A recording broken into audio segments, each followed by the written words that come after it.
வணக்கம். இன்னைக்கு நம்மளுடைய கிளாஸ்ல வந்து பாத்தீங்கன்னா BEd first year second semester அதுல வந்து பாத்தீங்கன்னா மேஜர் சப்ஜெக்ட் பார்த்துட்டு இருக்கோம். சரிங்களா?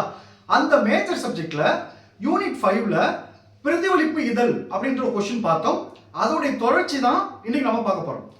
லாஸ்ட் கிளாஸ்ல வந்து பாத்தீங்கன்னா இந்த பிரதிபலிப்பு இதழ் அப்படின்னா என்ன, அதோட பொருள் என்ன, அதோட மாதிரி படிவம் எல்லாம் பார்த்தோம். அதோட தொடர்ச்சி தான் இந்த கிளாஸ்ல நம்ம பார்க்க போறோம். சரிங்களா? இப்போ இந்த மேஜர் சப்ஜெக்ட்டை பொறுத்தளவுக்கு நான் ஃபர்ஸ்ட் வந்து ஒவ்வொரு யூனிட்ல இருக்க அந்த இம்பார்ட்டன்ட் क्वेश्चन வந்து நான் கிளாஸ் எடுத்துறேன். சரிங்களா? சோ மேஜர் சப்ஜெக்ட் கிளாஸை கவனிச்சிட்டு நீங்க படிச்சீங்கன்னா உங்களுக்கு ரொம்ப ஈஸியா இருக்கும். இப்போ அந்த क्वेश्चन நம்ம கிளாஸ் எடுக்கிறதுக்கு முன்னாடி நம்மளுடைய இந்த BEd first year second semester கிளாஸ்ல புதுசா ஜாயின் பண்றதுக்கு நிறைய பேர் கால் பண்றீங்க.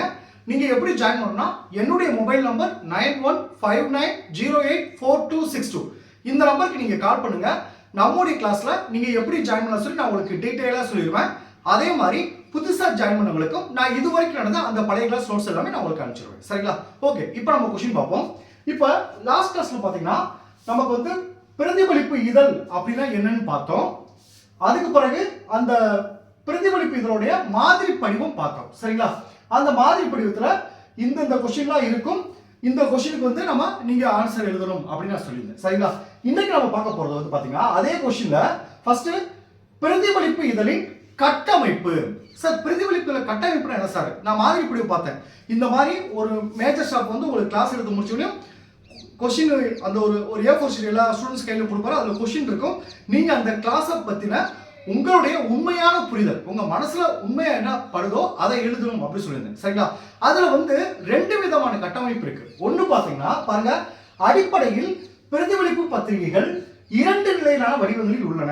ஒன்னு கட்டமைக்கப்பட்ட பத்திரிகைகள், ரெண்டு திறந்த அமைப்பிலான பத்திரிகைகள். அதுல சார் கட்டமைக்கப்பட்ட பத்திரிகைகள்னா இப்போ இந்த क्वेश्चन இருந்துச்சு.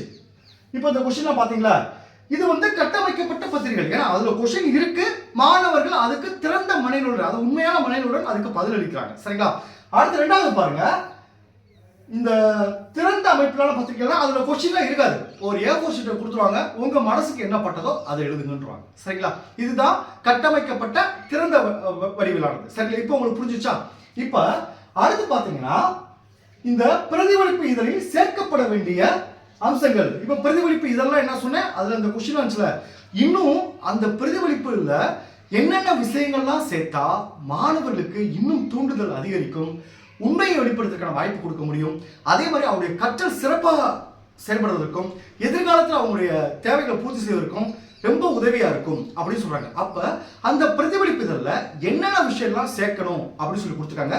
ஒரு 8 விஷயம் அதுல சேர்க்கணும்னு சொல்லியிருக்காங்க. சரிங்களா? அதுல பாருங்க, ஃபர்ஸ்ட் ஒன்னு, ஒரு தனிப்பட்ட நிலைப்பாட்டில் இருந்து அல்லது பல்வேறு கண்ணோட்டங்களில் இருந்து, பாருங்க, தனிப்பட்ட வெளிப்பாடில் இருந்து அல்லது பல்வேறு கண்ணோட்டங்களில் இருந்து விவாதிக்க அல்லது அறிக்கை செய்ய.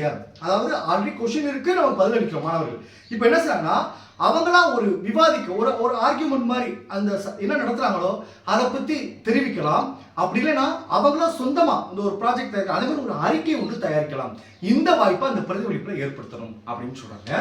செகண்ட் பாருங்க, ஒரு வாதத்தை உருவாக்க சில பொருள்கள் அல்லது ஆதாரங்களை தொகுக்க அல்லது பகுப்பாய்வு செய்ய. இப்போ மாணவர்கள் உண்மையை வெளிப்படுத்துறாங்க, அதுக்கான ஆதாரங்களையும் இணைக்க அதுக்கு வந்து வாய்ப்பு கொடுக்கணும். ஏன்னா மாணவர்கள் வந்து எல்லாருமே வந்து உண்மையை சொல்லுவாங்களா அப்படின்னு சொல்ல முடியாது. சார் என்ன போறோம் என்ன அந்த மாதிரி பதில் எழுத மாட்டாங்க. சரிங்களா? சோ அதனால அதுக்கான ஆதாரங்கள் இணைக்கிறதுக்கு உதவியா இருக்கும்னு சொல்றாங்க. மூணாவது பாருங்க, முன்னதாக உள்ள அல்லது புதிய அறிவுடன் ஒரு குறிப்பிட்ட சிக்கலை ஒப்பிட்டு அல்லது வேறுபடுத்தி பார்க்க. ஒரு டாபிக் நடத்துறோம், அது ரிலேட்டடா முன்னாடி ஏதாவது இருந்துச்சுன்னா அதை கம்பேர் பண்ணி அதுக்கு இதுக்கு உள்ள வித்தியாசம் என்ன அந்த மாதிரி வெளிப்படுத்துறதுக்கான வாய்ப்பு வந்து இந்த பிரதிபலிப்பு இதழ்ல கொடுக்கலாம். இப்ப தெரிஞ்சிச்சு பாத்தீங்களா என்னென்ன விஷயம் அதை சேர்க்கணும் அப்படின்னு உங்களுக்கு தெரிஞ்சிச்சா? அடுத்து பாருங்க, 4 பாருங்க, கேள்விகளை உருவாக்கி ஆதாரங்களை கருத்தில் கொண்டு ஆழமாக சிந்திப்பதற்கு சம்பந்தமாக, ஆழமா மாணவர்கள் சிந்திப்பது சம்பந்தமாகவும் அந்த இதுல சேர்க்கணும் அப்படின்னு சொல்றாங்க. அது 5 பாருங்க, தனிப்பட்ட மற்றும் கற்றல் அனுபவங்களை விவரிக்க மற்றும் அக்கறை உள்ள சிக்கல்களில் அவற்றை ஒருங்கிணைக்க. இப்ப நடத்துனரே வந்து அவங்களுக்கு எது விருப்பமா இருக்கு, எதுல அக்கறையா இருக்கு, அதை பத்தி இன்னும் விரிவாக சிந்திக்கிறதுக்கு மாணவர்களுக்கு வாய்ப்பு கொடுக்கலாம் அப்படின்னு சொல்றாங்க. அடுத்து 6 பாருங்க, ஆசிரியர்களால் வழங்கப்பட்ட குறிப்பிட்ட கேள்விகளுக்கு எளிதில் அல்லது வெளிப்படையாக தெரிவித்தல். எளிதாகவும் வெளிப்படையாக தெரிவிக்கிற மாதிரி சேர்க்கணும் அப்படின்னு சொல்றாங்க. அது 7 பாருங்க, உண்மையான உலக அனுபவங்களை கற்றல் ஒருங்கிணைத்து திறன் மற்றும் விமர்சன அணுகுமுறையை உருவாக்க. உண்மையான, அதாவது நான் சொல்லியிருக்கேன் உங்களுக்கு, மாணவர்கள் வந்து ஒரு கொஸ்டின் கேட்கிறப்ப ஆசிரியர் என்ன நடப்பாங்க எழுதுறப்போ வெளிப்படையா சொல்ல மாட்டாங்க. அப்ப என்ன செய்யறாங்கன்னா அவங்களுடைய அனுபவங்களை கற்றல் ஒருங்கிணைத்து திறன் மற்றும் விமர்சன அணுகுமுறையை விவரிக்க, அதாவது வெளிப்படையா அவங்களுடைய விமர்சனத்தை அறிவிக்கிறதுக்காக சொல்றாங்க. அடுத்து 8 பாருங்க, மாணவர்களின் மெகா அறிவாற்றல் பற்றிய எண்ணங்களை வெளிப்படுத்த. மாணவர்களுடைய அறிவாற்றல் வளர்க்கறதுக்காக என்னென்ன விஷயம்லாம் அந்த பிரதிபலிப்புல சேர்க்கலாம், அதான் மெகா அறிவாற்றல் உருவாக்குறதுக்கு என்ன செய்யலாம்னு சொல்றாங்க. சரிங்களா? ஓகே, இப்போ பார்த்துட்டோம். அடுத்து இந்த பிரதிபலிப்பு இதனால என்ன நன்மைகள் இருக்கு அப்படின்னு பார்த்தோம்னா மொத்தம் 5 நன்மைகள் இருக்கு. சுறுசுறுப்புடன் கற்றல். மாணவர்கள் அப்புறம் நம்ம எப்படி அதை எழுதணும், அப்போ ஆசிரியர் சொல்றது முழுசா நம்ம கத்துக்கணும்னு சொல்லி சுறுசுறுப்பா செயல்படுவாங்க. சரிங்களா? அடுத்து பாருங்க, மாணவர்களின் முன்னேற்றத்தை புரிந்து கொள்ளுதல். ஒரு ஆசிரியர் புரிந்து கொள்ள முடியும், மாணவர்களே திரும்ப அதை படிக்கிறப்ப எழுதுறப்ப மாணவர்களுக்கே தெரியும், ஸோ இதெல்லாம் புரியல, இதெல்லாம் புரிஞ்சிருக்கு அப்படின்னு சொல்லி மாணவர்களே தெரிஞ்சுக்க முடியும் அப்படின்னு அதை சொல்றாங்க. அடுத்து எழுதும் திறன்களின் முன்னேற்றம். தன்னுடைய கருத்துக்களை எப்படி எழுத்து வடிவில் கொண்டு வரணும் அப்படின்னு மாணவர்களுக்கு தெரிய ஆரம்பிச்சிடும். சரிங்களா? அடுத்து பாருங்க, வெளிப்படுத்துதல் மற்றும் விமர்சித்தல். உண்மையை வெளிப்படுத்துறோம், அது சரியா தவறான்னு சொல்லி விமர்சிக்கிறோம். சரிங்க? எந்த ஒரு பயமோ எந்த ஒரு அச்ச உணர்வோ இல்லாம தன்னை முழுமையை வெளிப்படுத்த முடியும் அப்படின்னு சொல்றாங்க. அடுத்து விமர்சன சிந்தனை மற்றும் படைப்பாற்றலை மேம்படுத்த. விமர்சன சிந்தனை வந்துச்சுனாவே வந்து அவங்களுடைய படைப்பாற்றல் மேம்படும். ஏன்னா ஒன்று விமர்சிக்கிறதுக்கு முன்னாடி அதை பத்தி முழுசா நம்ம தெரிஞ்சுக்கணும்னு ஒரு எண்ணம் வந்துடும். சரிங்களா? இதனால தான் நன்மைகள். அந்த ஒவ்வொரு பாயிண்ட்டையும் நான் உங்களுக்கு பாயிண்ட் வைஸா அப்படி எக்ஸ்பிளைன் பண்ணி கொடுத்துருப்பேன். இதே மாதிரி நீங்க எக்ஸாம்பிள் எழுதுங்க. இங்க பாருங்க, இந்த மாதிரி பாயிண்ட் வைஸா கொடுத்துருப்பேன்.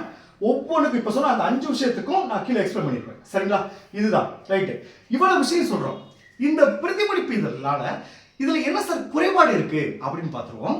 இப்ப பாருங்க, ஃபர்ஸ்ட் குறைபாடு, புறநிலை பிரதிபலிப்பு பணிகளின் அகநிலை இயல்பை காரணமாக மதிப்பீட்டாளர்களுக்கு மதிப்பெண் அளிக்க மிகவும் கடினம். இப்போ மாணவர்கள் வந்து அதை எழுதுறாங்க, அதை வச்சு உண்மையை தான் அவங்க எழுதுறாங்களா, உண்மையை தான் வெளிப்படுத்துறாங்க, நம்ம அதுக்காக தான் வச்சிருக்கோம். ஆனால் உண்மையில அவங்க உண்மையை தான் வெளிப்படுத்துறாங்க ஆசிரியருக்கு தெரியாது. ஸோ இதை வச்சு அவங்க மதிப்பெண் வளர்றதுக்கு ஆசிரியர் கடினம் அப்படின்னு சொல்றாங்க. சரிங்களா? செகண்ட் பாருங்க, வெவ்வேறு மதிப்பீட்டாளர்கள் பல்வேறு வகையான வேலைகளை மதிப்பீடு செய்வதில் பெரிய வேறுபாட்டை கொண்டிருக்கலாம். இப்போ எல்லா ஸ்டாஃபும் எல்லா மேஜர் ஸ்டாஃபும் அப்படி அந்த பண்ணாங்கன்னா ஒவ்வொரு ஸ்டாஃபுக்கும் ஸ்டூடெண்ட்ஸுக்கு வேறுபாடு ஏற்படும். அப்படின்னு மாணவர்களுக்கு கண்காணிக்கிறது கடினம் அப்படின்னு சொல்றாங்க. அடுத்து பாருங்க, மதிப்பெண் வழங்க அதிக நேரத்தை எடுத்துக்கொள்ளுதல். ஏன்னா ஒவ்வொரு படமா எழுதி திரும்ப அவங்க எழுதுனதுக்கு சரியான பார்த்து அதெல்லாம் கண்டுபிடிக்க கஷ்டம், அதை வச்சு நம்ம கணக்கெடுத்து கஷ்டம் அப்படின்னு சொல்றாங்க. அதை தான் இந்த பார்ல கொடுத்துருப்பேன். அடுத்து ரகசியத்தன்மை. மாணவர்கள் வந்து உண்மையை தான் வெளிப்படுத்துறாங்களா அப்படின்னு சொல்லி யாராலும் கண்டுபிடிக்க முடியாது. அவங்க எழுதுனது தான் மனசுல இருக்க உண்மையா அப்படின்னு கண்டுபிடிக்க முடியாது. அதான் சொல்றாங்க பாருங்க, ரகசியத்தன்மை. ரகசியத்தன்மையில ஃபர்ஸ்ட் பாருங்க, மாணவர்கள் தங்களுடைய தனிப்பட்ட கருத்துக்களையும் தகவல்களையும் தங்கள் பிரதிபலிப்பில் வெளிப்படுத்த வேண்டியுள்ளதால் அவர்களின் சிலர் தங்கள் கருத்துக்களை வெளியிடுவதற்கு விருப்பம் இல்லாமல் இருக்கலாம். என்ன சொல்றது, ஆரம்பத்தில் என்ன விருப்பம் இல்லாமல் இருக்கலாம். அடுத்து பாருங்க, தெளிவான வழிகாட்டுதல் தேவை. கொஸ்டினை படிச்சுட்டு மாணவர் எழுதுறாங்க, இது அவங்க எப்படி எழுதணும், எந்த மாதிரி கைடன்ஸ் அவங்க கொடுக்கணும் அப்படின்றது சரியான வழிகாட்டுதல் இல்லை. அதனால வந்து அவங்க உண்மைதான் வெளிப்படுத்துறாங்க அப்படின்னு சொல்ல முடியாது. அதைத்தான் சொல்லுவாங்கன்னா இந்த தெளிவான வழிகாட்டுதல் தேவையில கொடுத்துருக்கேன். சரிங்களா? ஸோ இதுதான் பிரதிபலிப்பு இதழ். இப்போ சொன்ன விஷயம்லாம் பிரதிபலிப்பு இதழ்னு கேட்டாங்கன்னா இப்போ நான் சொன்ன விஷயம்லாம் நீங்க எழுதிட்டீங்கன்னா உங்களுக்கு நல்ல மார்க் கிடைச்சிடும். சரிங்களா? Okay, thank you students. நம்ம நெக்ஸ்ட் கிளாஸ்ல பார்ப்போம்.